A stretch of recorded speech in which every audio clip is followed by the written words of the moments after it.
আমাদের তাড়াতাড়ি ব্যাগটা নিয়ে আসতে হবে। ব্যাগটা নিতে নিচে যাওয়ার কি কোনো দরকার রয়েছে? আমার এতটাও খিদে পাইনি। আমি আমার ব্যাগ এইভাবে ছেড়ে দিতে পারি না। চলো আমি এখানে কাঁদছিলাম আমি সময় যাওয়া নিচ্ছে।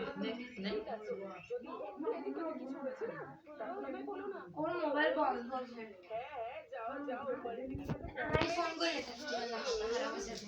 নির্যাতন কেউ নাই বলে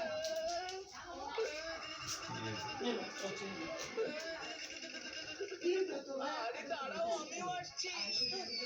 কোনো গলা ভাঙাই একবার বেঁচে গেছে। টিভি টিভি को भांसा है भाई